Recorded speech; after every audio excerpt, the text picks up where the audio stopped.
السلام عليكم ورحمة الله.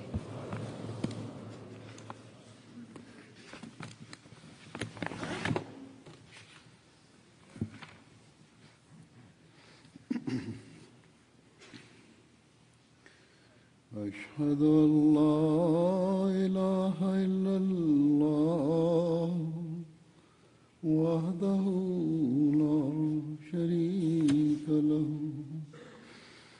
وأشهد أن محمدا عبده ورسوله أما بعد فأعوذ بالله من الشيطان الرجيم بسم الله الرحمن الرحيم الحمد لله رب العالمين الرحمن الرحيم مالك يوم الدين إياك نعبد وإياك نستعين اهدنا الصراط المستقيم صراط الذين أنعمت عليهم غير المغضوب عليهم ولا الضالين.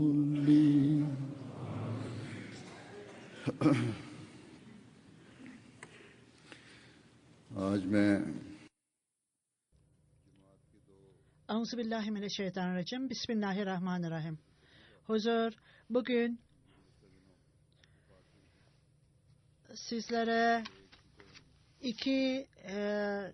cemaatin çok büyük hizmetkarından bahsetmek istiyorum. Bunlardan bir tanesi Mübeşşir Ahmet Refik Han sahip.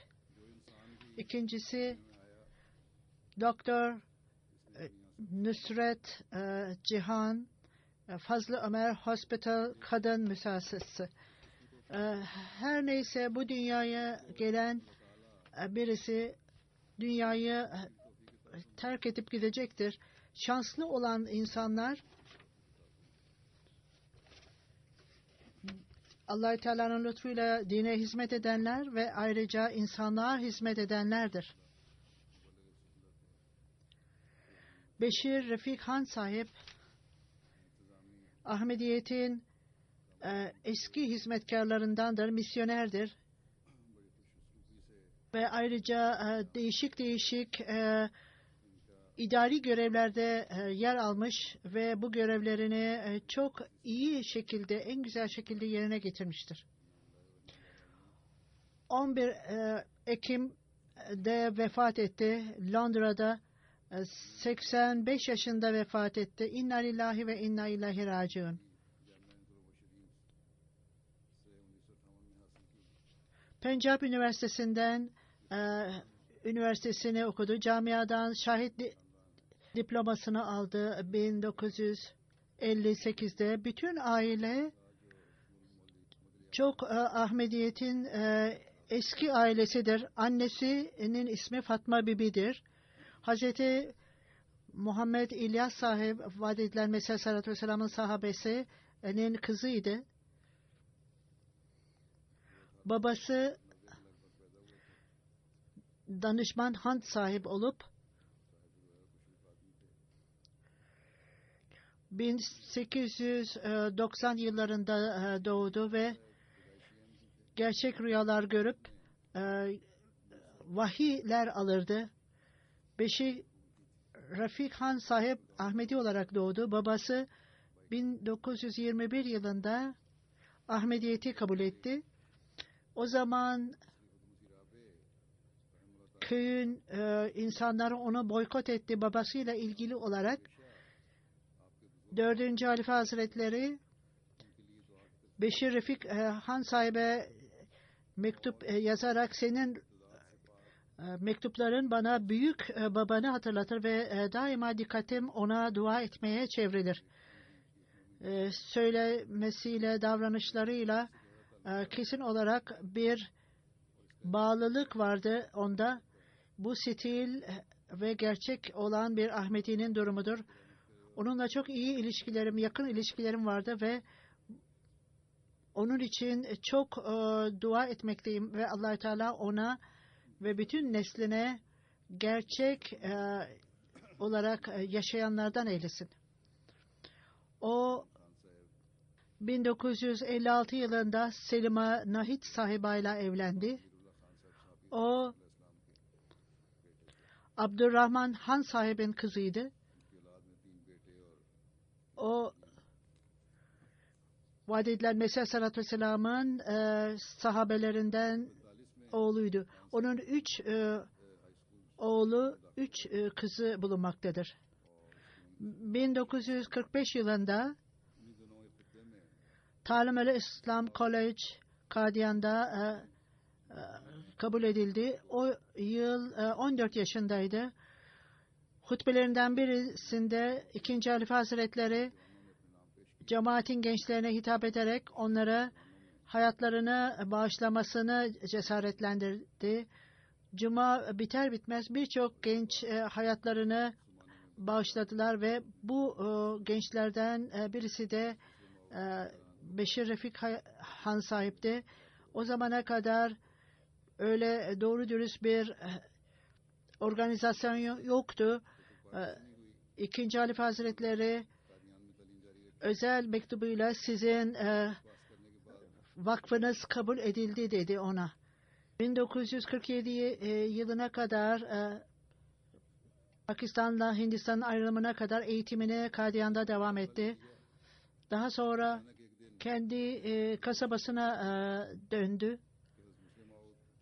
Koleje dahil edildiğinde ansızın bir gün özel kalem müdüründen mektup aldım. Hazreti Müslim Maud orada Patan bir genç Kadiyan'da var. O hayatını bağışladı fakat onun ismini bilmiyoruz. Onun kaydı daha gelmemiş veya Rabvah'ta değil. Bulun bakalım kimdir bu kişi?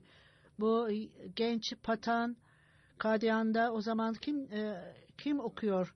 Tesadüfi olarak onun mektubu kendisine geldi ve geriye yazarak ben hayatımı bahşettim dedi. Ondan sonra 2. Halife Hazretleri ona emir buyurarak Rabah'a gelmesini istedi. Ve Talim-i İslam Kolej Lahore'a dahil edildi. 3. Halife Hazretleri o zaman kolejin müdürüydü, prensipildi. 1953 yılında ben sınav için hazırlanırken Ahmediyete karşı kampanya başladı ve bu durumda ben sınavıma girdim. Ve sınavın sonucu son derece üzgündüm çünkü orada başarısız olmuştum. Fakat ben ayrıca üzülüyordum. Eğer başarısız olursam niçin Allah-u Teala bana bu soruları bana gösterdi, sınav sorularını. 2. Halife Hazretleri de siz dedi sınavda başarılı olacaksınız dedi ona. İşte bunlarla benim imanım sarsılmıştı ve sonuç geldiğinde gazetede çok üzgündüm. Babam bana sordu ne oldu dedi. Ben de nedenini anlattım. Üzülme dedi. 2. kez girersin sınava. Çünkü bu huzursuzluktan dolayı belki de iyice hazırlanamadınız. Birkaç gün sonra babam sizin için ne zaman dua edersem bir ses duyuyorum ve Beşir Ahmet geçti, sınavına geçti diye ses alıyorum. Ve ondan sonra sınav neticesini gösterince sustu. Ben yine sizin sınavınızı geçtiğinizin sesini duyuyorum dedi. Bir gün öyle oldu. Birçok mektup vardı postadan gelen. Bunlardan bir mektup üniversitedendi. açtığımda hayret ettim. Üniversite şöyle yazıyordu. Yanlışlıkla sizin başarısız olduğunu yazdık. Şimdi bütün kağıtlara tekrar bakınca başarılı olduğunuzu gördük. Birkaç gün sonra İkinci Halife Hazretlerine gittim ve bütün her şeyi ona anlattım. İkinci Halife Hazretleri de ben size söyledim. Dua ettikten sonra sizin başarınız bana söylendi ve onun için size haber vermiştim. Bunun sonucu geldi işte. Bu aşikardır ki hiç kimse Allah-u Teala'nın kaderini geri çeviremez. Allah-u Teala bunu izin verdiği kadere bağladı. Böylece Hz. Müslim Maud 2. Halife Hazretleri ve babası daha önceden onun sınavı başaracağından haberdar edilmişti ve bu gerçekleşti ve Allah-u Teala daha önceden onlara bildirmişti. Ondan sonra Hz. Müslim Maud siz camiaya giriniz dedi ve şahit diploması alınız ve ümit ederim ki siz tebliğ alanına gönderilirsiniz. Ve ondan sonra bizim sınıfımız özel bir özelliği olan bir sınıftı camiada ve 2. Halife Hazretleri oraya gelir kendisi ve farklı uzmanlık konularında, bilgi konularında konuşurdu, bize bilgi verirdi. 2. Halife Hazretleri özellikle bu noktaya dikkatimizi çekerek her öğrencinin kendi kütüphanesinin olması ve bu amaçla kitap alma alışkanlığı, satın alma alışkanlığı olmalıdır diyordu.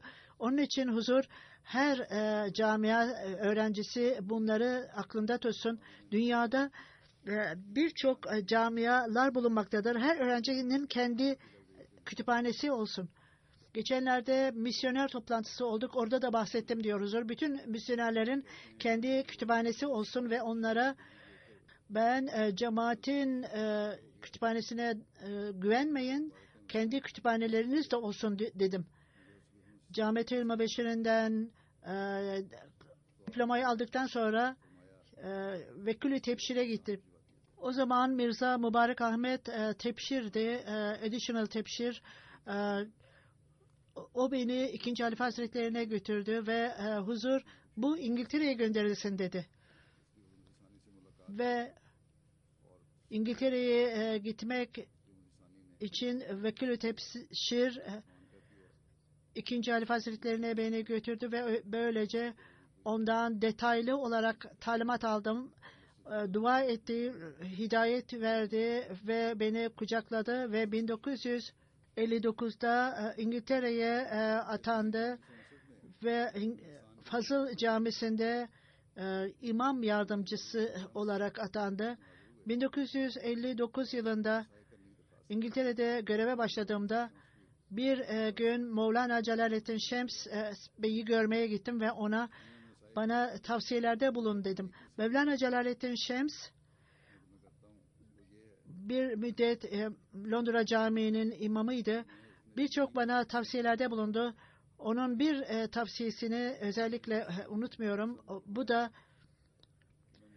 Bu tavsiyeden bütün hayatım boyunca istifade ettim. Suriye'de dedi Şems Bey, ben orada misyonerdim.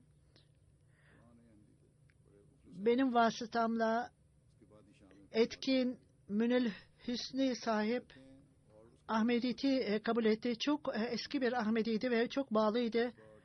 Onun vasıtasıyla Suriye'de Ahmediyet yayıldı. Ondan sonra gün be gün İslamiyet'e hizmet ve propaganda arttı. Münir Hüsnü sahip her gün ikindi namazından sonra, o zaman Suriye'de sınırlama yoktu, camiye gelirdi ve benim için yemek hazırlardı. Ve o buna çok ısrar ederdi ve biz beraberce yemek yerdik. Bir gün beraberce yemek yerken Münir Hüsnü sahibe daha fazla yemekte tuz olmalıdır dedim. Bir müddet sessiz kaldı Münir Hüsnü sahip. Daha sonra Mevlana sahip evimde birçok hizmetçim var. Akşam eve gittiğimde bazı hizmetçiler ayakkabımın bağını çözerler. Evimde hiçbir zaman bir çay bile pişirmedim. Bu hazırladığım yemek sizin için ve hiç şüphesiz Allah Teala'nın lütfudur. Aksi halde nasıl olur da ben böyle bir kişi, benim gibi bir kişi bir yiyecek hazırlasın? Eğer burada eksikliğim varsa lütfen beni affedin. Çünkü yemek hazırlamak benim işim değil. Hazreti Molvi Şems sahip bunu söyledikten sonra bu olayı ders olarak aldım. Bazı insanlar misyonerlere çok iyi hizmet ederler mutlulukla. Kişisel olarak değil, Allah Teala'nın rızası için, Allah Teala'nın rızası ve cemaate olan sevgilerinden dolayı yaparlar. Onun için bu noktayı hiç unutmayınız. Herhangi bir kişi bize hizmet ederse o bir nimettir. Orada herhangi bir eksiklik varsa bizim onlara hesap sormaya hakkımız yoktur. Böyle insanlar vardır ki tamamen cemaate bağlıdırlar ve vaat edilen Mesih Aleyhisselatü Vesselam'ın cemaatine verilmişlerdir. Daha başından itibaren böyle insanlar Allah-u Teala cemaate böyle insanlar vermektedir. 1964 yılında Çavdiri Rahmetullah sahip Londra Camii'nin imamıydı. Hastalıktan dolayı geri gitmişti. O Londra Camii imamı olarak atanmıştı 1984'te.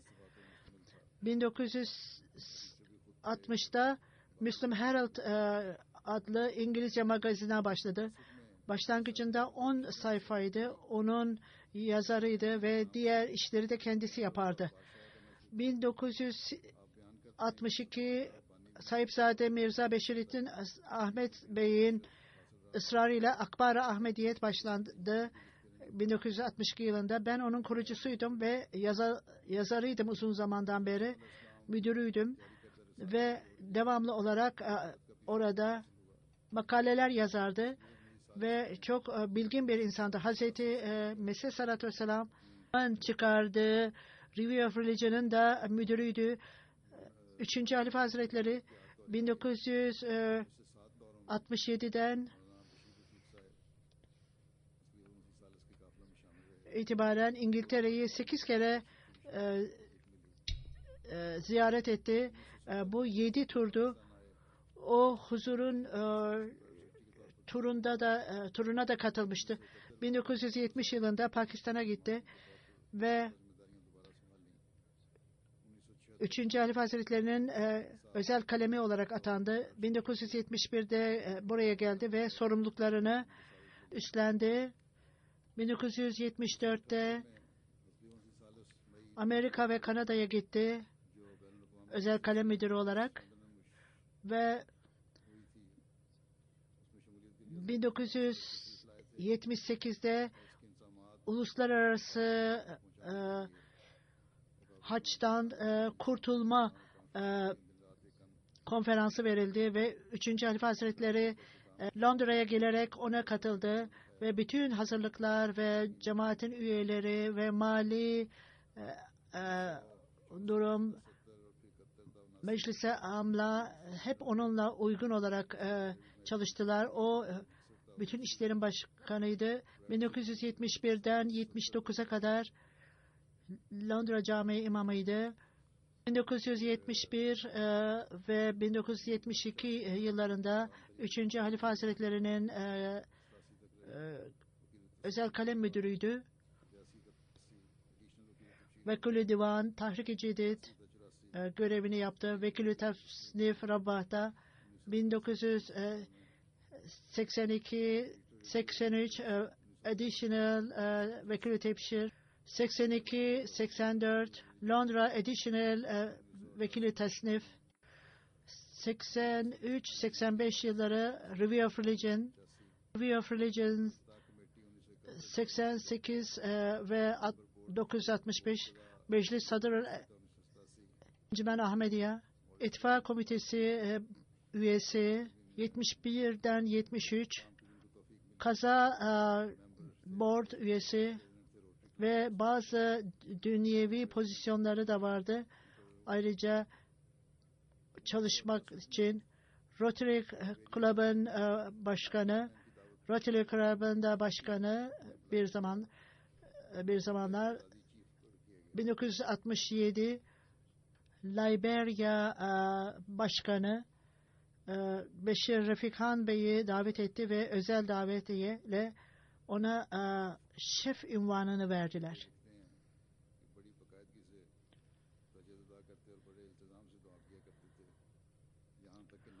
Oğlu şöyle yazıyor, çok devamlı olarak teheccüd namazı kılardı ve namazda çok dikkat ederdi. Öyle ki isimleri söyleyerek dua ederdi insanlar için ve selavat getirirdi, çok yoğun olarak selavat getirirdi ve mali fedakarlığın öneminden bahsederdi çocuklarına. Kardeşi Nezir sahip, özet olarak söyleyeyim, 3. Halife Hazretleri onu çağırdığında hukuk fakültesine kabul edilmişti. 3. Halife Hazretleri babasına mektup yazarak bu mektubu ona gönder dedi. Ben kanunu öğreneyim, ondan sonra daha iyi çalışırım dedi.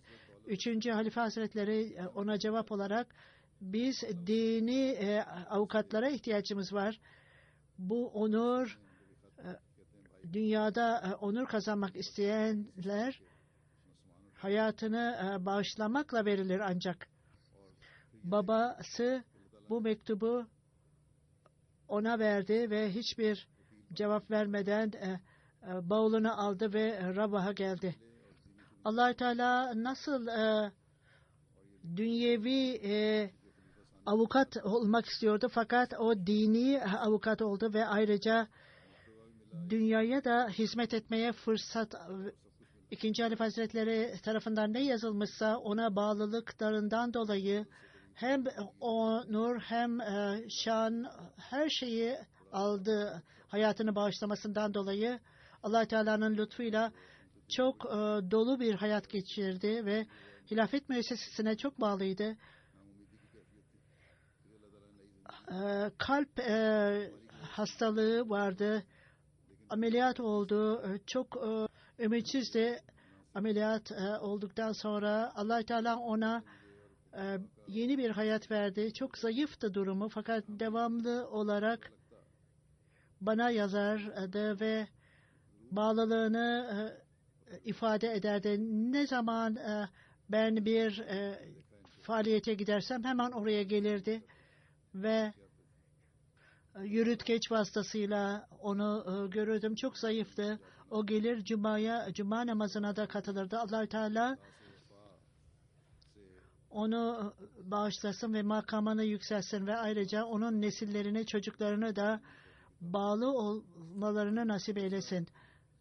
Bu niteliklerle cemaatle ilişki kurarak onun izlerinden gitmelerini nasip eylesin. 2.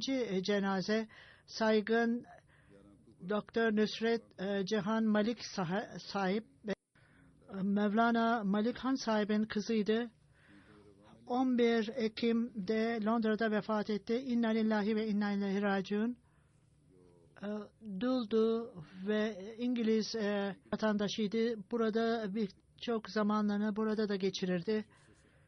Mesleki olarak uzmanlığını artırmak için değişik hastanelere gider. Uzun bir zamandır rahatsızlığı vardı ve tedavi de edildi.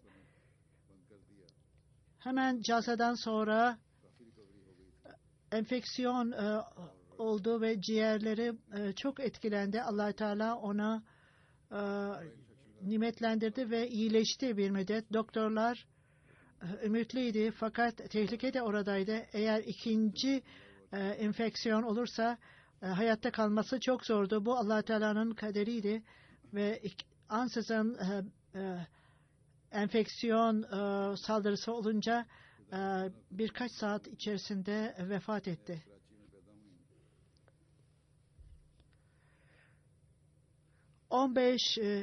Ekim 1951'de Karachi'de doğdu.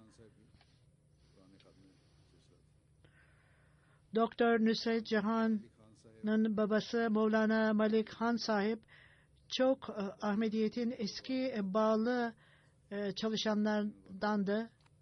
Han Zülfikar Ali Han sahibin oğluydu Malik Han sahip Mevlana.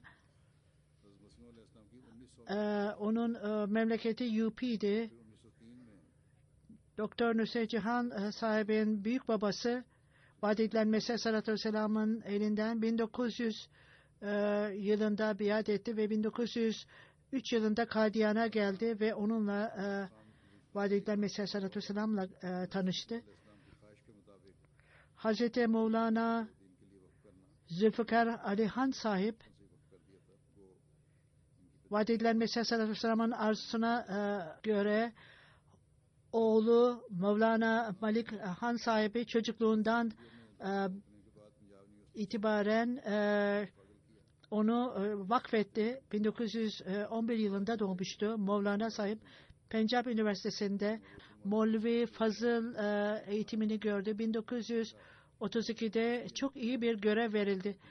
Molvi Abdülmalik Han sahip ona yazarak ben bu amaç için sana eğitim vermedim dünyayı kazanasın diye.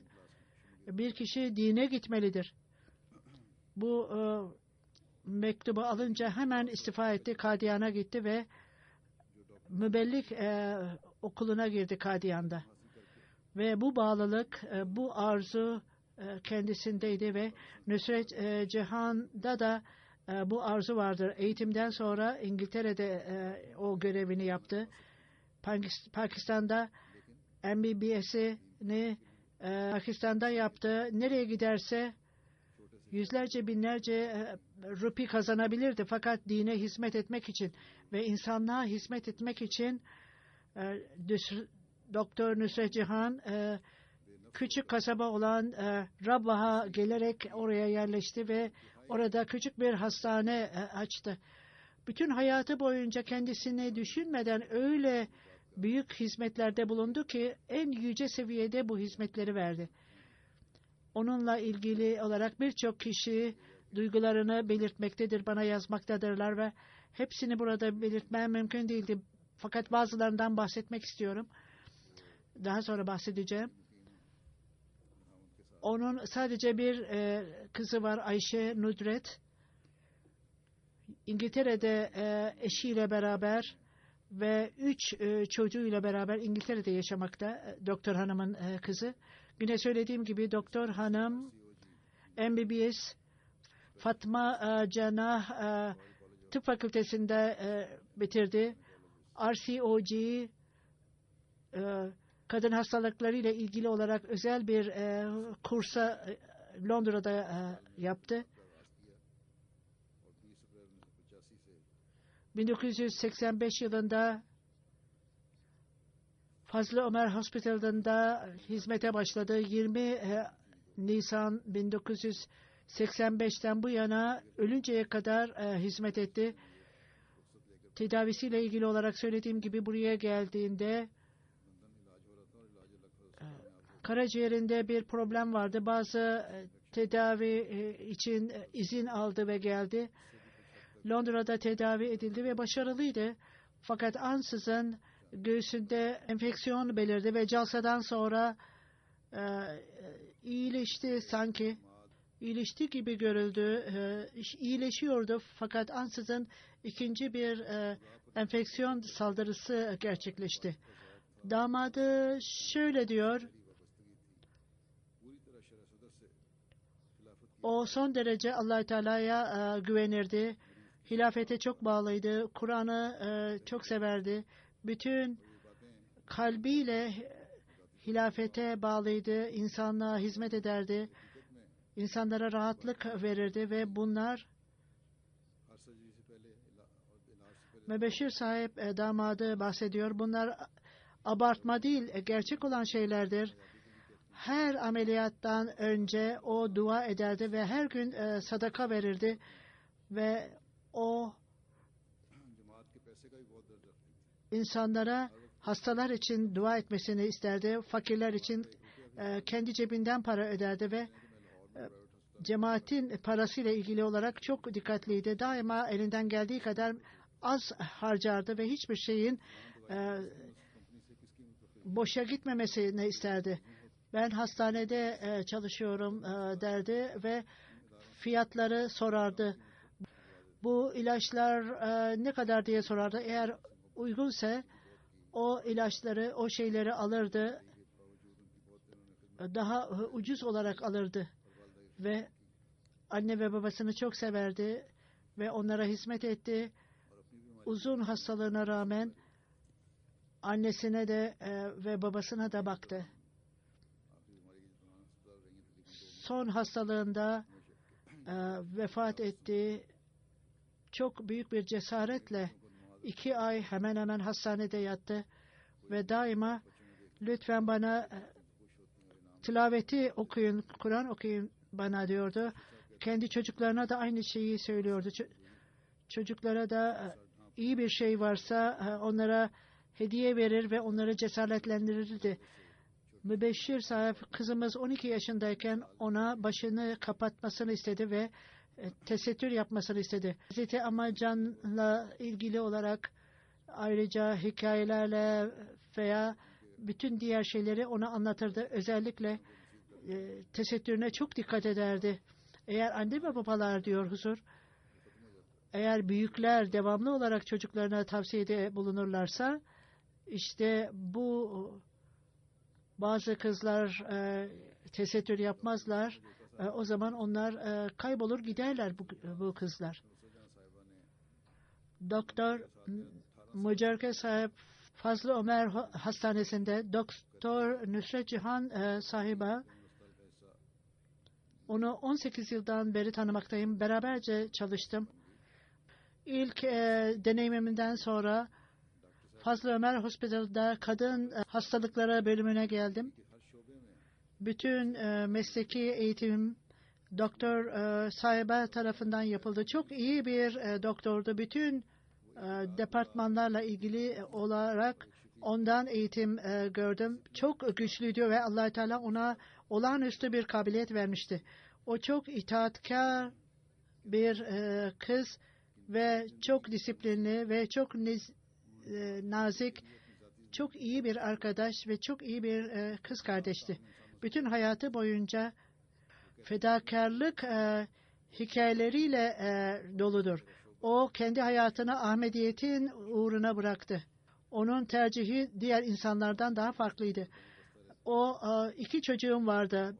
Bir tanesi benim kızım, öbürü de benim departmanım diyordu. Daima o hizmet ederdi ve özellikle çalışanlar, fakir cemaatin fakir çalışanlarına dikkat eder ve daima onların sağlıklarıyla telefonla konuşurdu.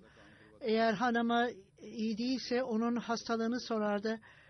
Bütün çalışanlar onu çok severdi. O çok nazikti herkese ve eğer çok sıkı çalışırlarsa o zaman onlar için kendi evinden yemek gönderirdi ve ne zaman ihtiyaçları varsa onlara yardım ederdi ve herkes onun hilafete çok bağlı olduğunu söylüyordu ve bu gerçekti. Gerçekten bu.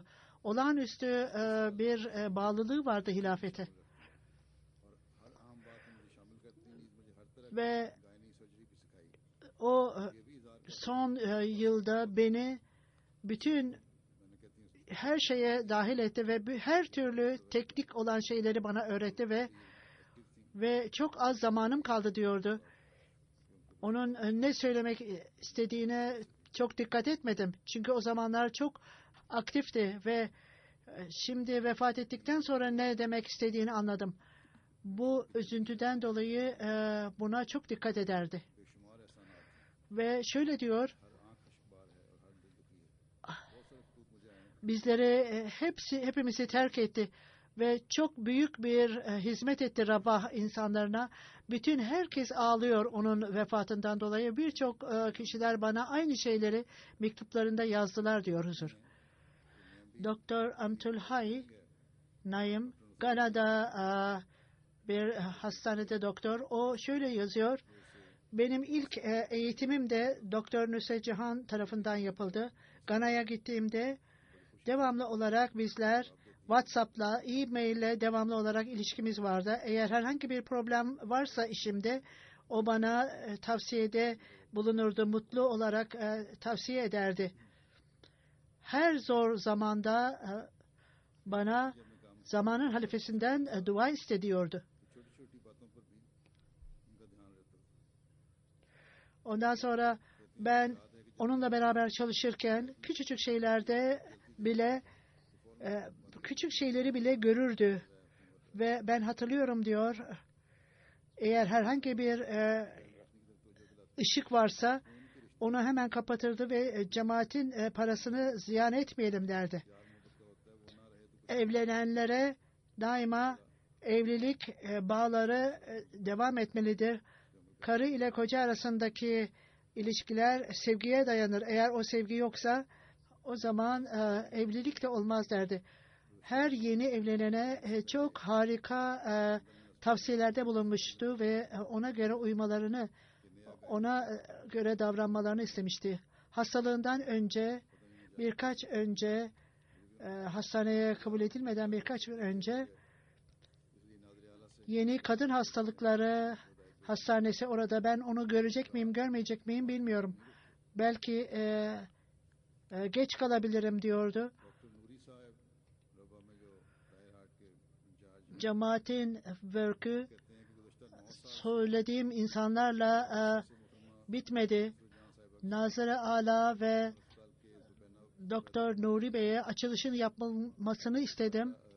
Doktor Nuri Bey, Doktor Nusret Cihan Hanım'ın 9 yıldan beri Zübeyda Bani koğuşunda beraberce çalıştık. Ayrıca çok iyi ahlaklı, dindar, dualarla dolu, hastaları için dua ederdi. Çok sıkı tesettür yapardı ve Kur'an-ı Kerim'in bilgisi, Resul-i Ekrem sallallahu aleyhi ve sellem ve Mesih sallallahu aleyhi ve sellem'in örneğini takip ederdi. İngiltere'de eğitim görmüş ve onu kendi hastanelerimizde de uygulardı bilgisini. O daima tesettür yapardı ve hiçbir kompleksi yoktu. Yaptıkları bütün işler de tesettür kullanırdı. Ve bizler tesettürlü görev yapamayız diyen kızlara iyi bir örnektir. Çok uzmandı kendi görevinde ve modern tekniklerin farkındaydı ve onu bilgisini modern ihtiyaçlara göre arttırırdı. İşi esnasında hiçbir zaman zamana dikkat etmezdi ve hiçbir zaman cemaatin imkanlarını kötüye kullanmazdı. Çok kritik durumlarda kendi tatillerini feda ederdi ve hatırlıyorum çok karışık bir doğum durumu vardı ve bütün gece çalıştı. O onlara imkanları söylerdi ve bütün hastalar ona güvenirdi. Kurallara, kanunlara çok bağlıydı ve kendi görevini saygıyla ve çok sıkı olarak yapardı. Bazı kişiler onun çok sıkı olduğunu söylerler. Fakat o kanunlara ve örf ve adetlere çok sıkıydı. Esasen çok yumuşak kalpliydi. Doktor Nuri Bey bir kere yaşlı bir kadının hastaneye kabul edildiğini söyledi. Doktor hanım işini bitirdikten sonra eve gidiyordu. Beni Aksa yolunda gördü ve yanıma geldi ve sağlığımı sordu ve bana tavsiyede bulundu ve reçete verdi ve evine gitti. Onun ifadesi bile çok güzeldi. Mevlana Abdülmalik sahip çok iyi bir konuşmacıydı. Fauziya Semim sahibe Sadr Lajna Lahor ne zaman onu hanımlara hitap etmesi için çağırdığımızda onun şahsiyeti, konuşması daima hanımları etkilerdi ve Allah Teala'nın nimetleri ve hilafetin nimetlerinden bahsederdi. İfadesinde Mevlana Abdülmelik sahibinin konuşma şekli de ondaydı. Hilafete çok bağlıydı. Seminerlerde, toplantılarda, koğuşlarda bile halifenin verdiği talimatlardan bahsedirdi. Onun bağlılığı öyle dille değil, uygulamada bile gösteriyordu. Gerçekten hanımlara örnek bir modeldi. Doktor Muhammed Eşref sahip, Allah-u Teala ona hikmet, zeka ve çalışkanlık verdi. Bazen hastaları tedavi ederken eğer bazı durumlar ertelenirse daha sonra onun doğru karar verdiğini biliyoruz. Çok iyi bir idareciydi. Bütün her şeye hakimdi. Kurallara bağlıydı ve durumlarını, fikirlerini açıkça söylerdi ve araştırmalar yapardı. İdari işlerde çok sertti fakat çalışanlara, etrafındakilere çok yumuşak davranırdı. Nezaketi akrabalarına, çalışanlarına da vardı. Aile üyeleri, çalışanların aile üyeleri onun nezaketinden pay almışlardı. Biz bunu birçok kereler görmüştük. O ihtiyaçlı olanlara yardım ederdi ve sessizce yardım ederdi bu insanlara. Onların asaletine dikkat ederdi. Önemli olan şeylerin kaydını tutardı. Ve benim bilgime göre derdi, onun liderliği kadın hastalıkları bölümündeki kayıtlar en güzel kayıtlar olup iyi tutulmuş kayıtlardır. Bir mürebbi Feyzül Hayat sahip şöyle yazıyor. Çok nazikti ve 1989'da Camia Ahmediyet'te hizmet verirken Rabah'a ilk kızımla geldim. Doktor sahiba daha sonra doğum yaptıktan sonra hanımımı tedavi ediyordu. Çok nezaket sahibi ve çok arzuluydu. Fazel sahibi hanımın bir sürenin hanımı olması dolayısıyla ona özel olarak nezaket ve iyilikte bulunuyordu. Bizim 4 çocuğumuz var ve Fazlı Ömer hastanesinde doğanlar için daima biz onları bizden, anne ve babadan daha fazla çocukların sağlığıyla ilgili olarak daha fazla ilgilendiğini görmekteyiz doktor sahibanın.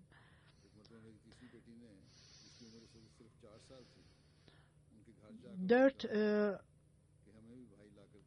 kızı ve bir oğlu var. Benim 3. kızım 3 yaşındaydı. Onun evine gittik. Bize erkek kardeş ver dedi. Doktor sahibi ona çok nazik davrandı. Allah-u Teala size yardım edince inşallah size erkek kardeş verecek. Ve onlar için dua etti ve Halifetül Mesih Rabi'ye mektup yazdı ve herkes dua etmesi için yazdı. Sonunda Allah-u Teala rahmet eyledi ve onlara bir oğul verdi ve benim 3.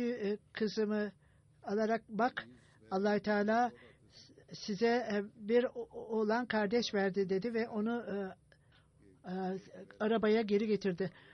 Ahmedi olmayan hastalar ona gelirlerdi. Bir keresinde bir Ahmedi olmayan Molla efendinin çocuğu yoktu. Hastaneye geldi. Onun tedavisiyle Allah-u Teala'nın lütfuyla bu tedavi başarılı oldu ve hamile kaldı. 9 ay içerisinde benim kontrolüm altındaydı. Ona tam olarak tebliğ yaptım. Hiçbir korkum yoktu. O zamanı çok iyi kullanmıştı 9 ayı. Tahir Nedip sahip Arap masasından şöyle diyor. İlaçtan ziyade duaya güveniyordu. Londra'ya geldiğimde hanımım Rabah'taydı. Bazı ameliyatın yapılması gerekiyordu. Tehlikeli zamanlardı. doktor hanım o zaman diyor Allah-u Teala'ya ağlayarak dua ettim. Ey Allah'ım, bu mübelliğin hayatını vakfetmiş insanın hanımıdır. Onun eşi dine hizmet için gitti. Öyle Allah-u Teala ona rahmet eyledi ki kanaması durdu ve ameliyata ihtiyaç yoktu. Nedim Bey çok Doktor Bey'in çok misafirperver olduğunu söylüyor. Haber-i Mübaşir programında Araplar Londra'da 53 numaralı misafirhanede kalıyordu.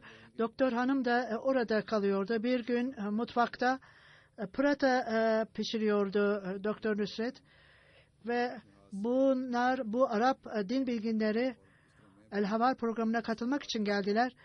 Onlar çok dini hizmet yapmaktadırlar.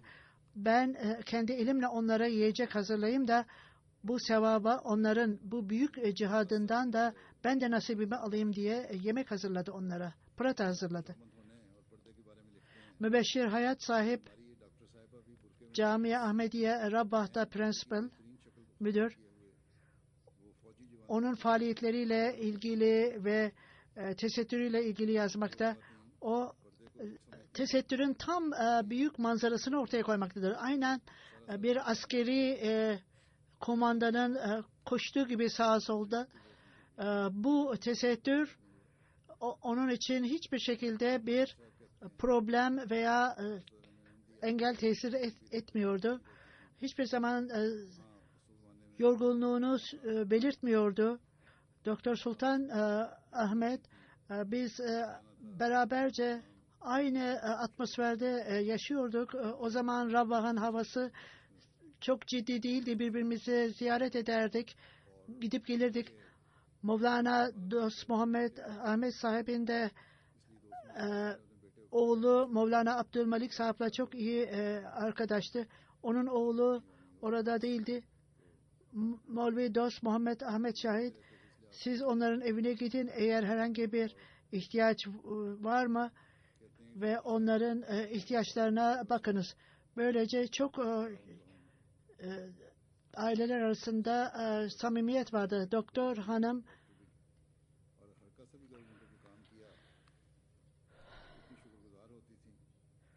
meslektaşlarımızla beraber çalışırdık.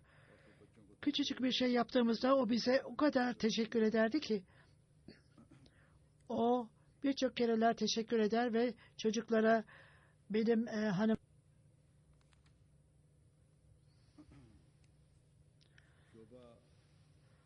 kadın hastalıkları departmanında modern imkanları getirmek için yeni işlemleri öğrenir ve kendi masraflarıyla gelir ve modern makineler alır. Zübeyde Bani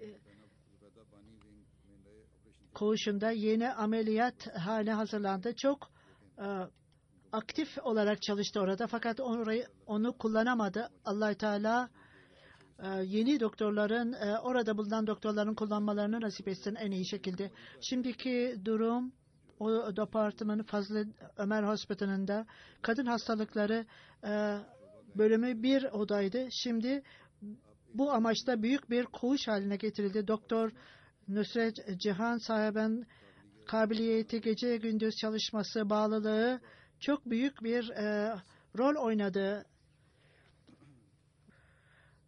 Hemşire Cemile Hanım şöyle yazıyor. Onun ölümünden son derece üzgünüz. Doktor sahibi çok iyi ahlaklı ve iyi karakterli ve herkesi çok severdi. Bizi çocukları gibi sever ve bizlere çok dikkat ederdi. Fakir hastalar geldiğinde onların paralarını geri döndürürdü. Kayıt parasını ve ilaç paralarını da geri verirdi onlara. Başka bir hemşire çok iyi bir öğretmen, uzman doktordu ve onunla uzun dönem geçirdim ve çok sevecen ve çok destekleyen ve rahatlayan ve çocuklara çok iyi bakandı. Hastalara çok dikkat eder ve onların acısını kendi acısı gibi hissederdi. Diğer doktorlara da onlara nazik davranmalarını ve daima zamanın halifesinin çağrısına daima cevap verirdi. Onun hastalarından birisi şöyle diyor: bir keresinde beni tedavi ediyordu. Mübelliğin hanımı olmam dolayısıyla çok özel bir dikkat ediyordu. Ultrason yapılması gerekirdi. Asistanına onu alın, ultrasonu yaptırın. Birçok insan var orada dedi. Bir yaşlı kadın oturuyordu sandalyede ve doktor sahip o hanıma asistan doktor kalkın dedi ve ansızın arkadan bir ses geldi ve onu kaldırmayın dedi. Doktor sahibaydı çünkü bir sandalye taşıyordu kendisiyle beraber. Diğer hastaya bu sandalyeyi kullansın dedi. Onun durumuna bakarak o kendisi sandalye getirmişti ve o hasta olan kadına orada oturmasını istemişti.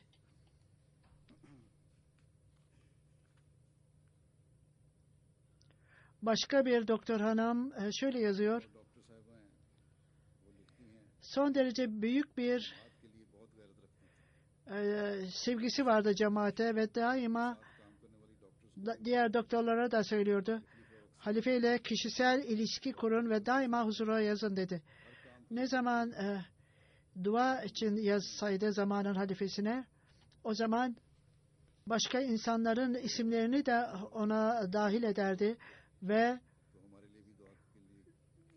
doktor kendisi için mektup yazdığında diğer insanlardan da bahsederdi. Sizden cevap geldiğinde bu cevabı herkese söylerdi ve onun yüzündeki mutluluk gözlerinden ve yüzünden belli olurdu. Ve şöyle diyor: o bizim imanımızı artırırdı. Kendi hayatını bağışlamakla, sadece kendi rahatını feda etmekle kalmayıp bilakis o başka insanlara da cesaret bindirir ve hayatlarını bağışlamalarını isterdi. Her gün beraberce çalışmak her insanın imanı yükselirdi ve bağlılık ruhu her gün artmaktaydı. Hilafetle olan ilişki ve itaat artmaktaydı. Abid Sahab, huzurun pres sekreteri, doktor sahiba kendisine, eğer herhangi bir tesadüfi olarak halifenin ağzından bir şey duysam, bu bir emir değilse bile ben onu daima emir olarak kabul eder ve ona itaat ederim. Bu türlü bağlılık ve itaat daima onda bulunmaktaydı. Daha birçok insanlar vardır bana yazan. Hepsini burada belirtmem mümkün değil diyor huzur.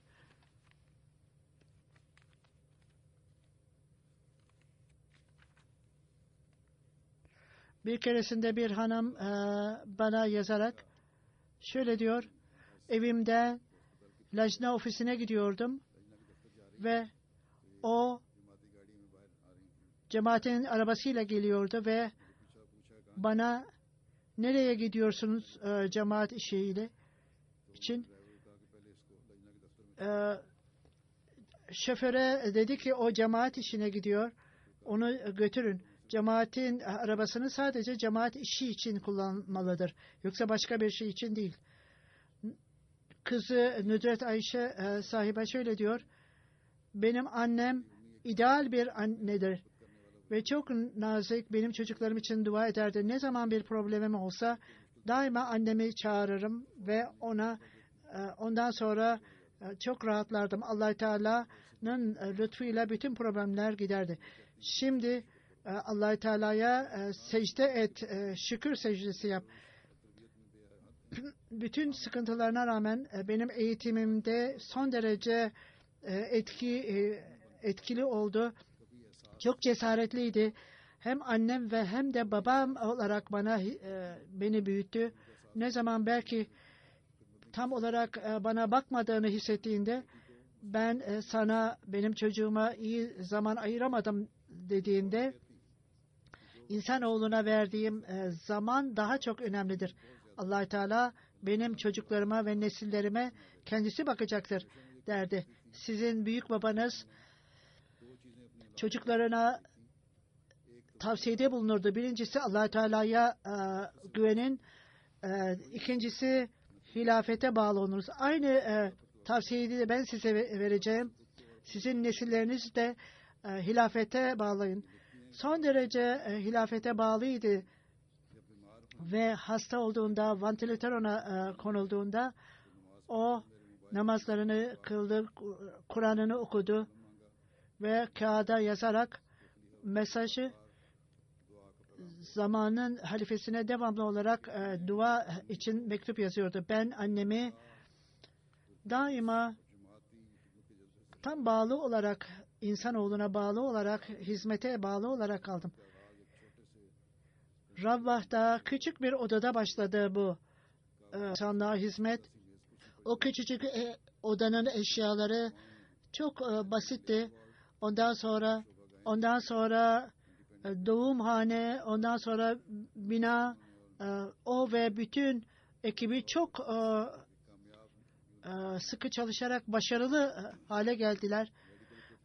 Tıbbi aletlerin ve edevatının satın alınması için kendisi giderdi ve her şirketten fiyat sorar ve cemaatin parasını korumaya çalışırdı. Benim kızım Aliya 15 yaşındaydı Rabah'ta. Onu bu işe de dahil etti. Sen daktilo işlerini yap, cemaatin işini yapmak onurdur. Onda bu işi için son derece deli gibi çalışırdı. Son günlerinde Fazıl Ömer Hastanesi'nin ismini duyunca yüzü gülümsedi ve yüzü parladı. Farklı hastanelerden alet ve edevatları sorardı ve doktorlar ve yardımcıları hayret ederdi. Hastalık esnasında konuşamadı ve ilk kez bu amaç için alet ona takıldığında ilk söylediği şey, beni ey kızım her şeyi Allah-u Teala'ya bırakın dedi. Ben ağlamaya başladım. Allah-u Teala sadece tek bir kızı var. Allah-u Teala ona sabır versin ve annesinin ona verdiği tavsiyelere Allah-u Teala bütün bu iyi tavsiyeleri yerine getirmelerini nasip etsin.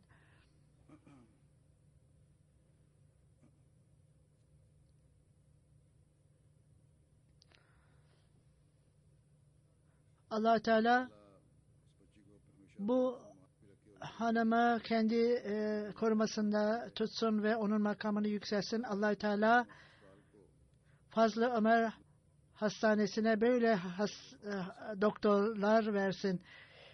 Kendi görevlerini bağlılıkla yerine getirmelerine ve hilafete bağlı ve itaat eden doktorlar versin ve bu zamanda çalışan doktorlara da bu niteliklerde giderek artmalarını ve böylece çalışmalarını nasip etsin.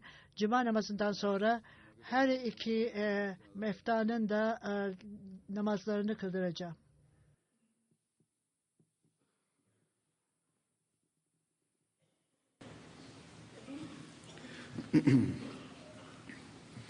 Elhamdülillah nahmeduhu ve nestainuhu ve nestağfiruhu ve nu'minu bihi ve netevekkalu aleyh ve na'uzu billahi min şururi enfusina ve min seyyiati a'malina. من يهده الله فلا مضل له ومن يضلله فلا هادي له ونشهد أن لا إله إلا الله ونشهد أن محمدا عبده ورسوله عباد الله رحمكم الله إن الله يأمر بالعدل والإحسان وإيتاء ذي القربى وينهى عن الفحشاء والمنكر والبغي يعظكم لعلكم تذكرون اذكروا الله يذكركم وادعوه يستجب لكم ولذكر الله أكبر